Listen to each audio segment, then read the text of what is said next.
মাথা ব্যথা হলে অনেকে মনে করেন আমার মাইগ্রেন হয়েছে।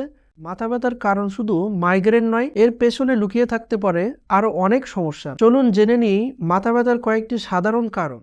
প্রথম কারণটা হচ্ছে মাইগ্রেন। এটা সাধারণত মাথার একপাশে তীব্র ব্যথা, বমি বমি ভাব, আলো বা শব্দে অস্বস্তি থাকতে পারে। 2 নম্বর হচ্ছে টেনশন হেডেক। মানসিক চাপ, দুশ্চিন্তা বা ঘুমের অভাব বা দীর্ঘক্ষণ মোবাইল কম্পিউটার ব্যবহারের কারণে মাথার চারপাশে চাপ দেওয়ার মতো ব্যথা হতে পারে। 3 নম্বর হচ্ছে উচ্চ রক্তচাপ। অনেকের ক্ষেত্রে নিয়ন্ত্রণহীন উচ্চ রক্তচাপ মাথা ব্যথার কারণ হতে পারে। 4 নম্বর হচ্ছে চোখের পাওয়ারের সমস্যা। চশমার প্রয়োজন হলেও চশমা ব্যবহার না করা বা পাওয়ার পরিবর্তন হলে মাথা ব্যথা হতে পারে। 5 নম্বর হচ্ছে সাইনাসের সমস্যা। 6 নম্বর হচ্ছে ভিটামিন মিনারেলের ঘাটতি।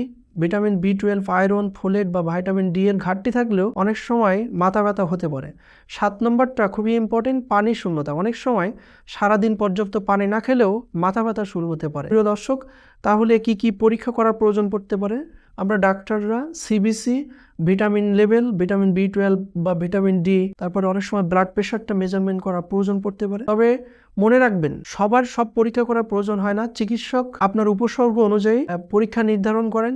চিকিৎসাটা কি? চিকিৎসা নির্ভর করে কোন কারণে মাথা ব্যথা হচ্ছে সেই কারণে। যেমন মাইগ্রেন হলে মাইগ্রেনের চিকিৎসা, উচ্চ রক্তচাপ হলে উচ্চ রক্তচাপের জন্য প্রেশার নিয়ন্ত্রণ করতে হবে, ভিটামিনের ঘাটতি হলে ভিটামিনের ঘাটতি পূরণ করতে হবে, চোখের সমস্যা হলে চোখ পরীক্ষা করাতে হবে, ঘুমের অভাব হলে পর্যাপ্ত ঘুম এনশিওর করতে হবে। আচ্ছা, এখন একটা ইম্পর্টেন্ট কথায় আসি। কফি খেলে কি মাথা ব্যথার কোনো উপকার হয়? হ্যাঁ, কিছু ক্ষেত্রে কফিতে থাকা ক্যাফেইন মাথা ব্যথা, বিশেষ করে মাইগ্রেনের কিছু অ্যাটাক কমাতে সাহায্য করে। কিন্তু অতিরিক্ত কফি খেলে উল্টো মাইগ্রেনের সমস্যা বাড়তে পারে এবং কফি বন্ধ করলে ক্যাফেইন উইথড্রল হেডেক হতে পারে।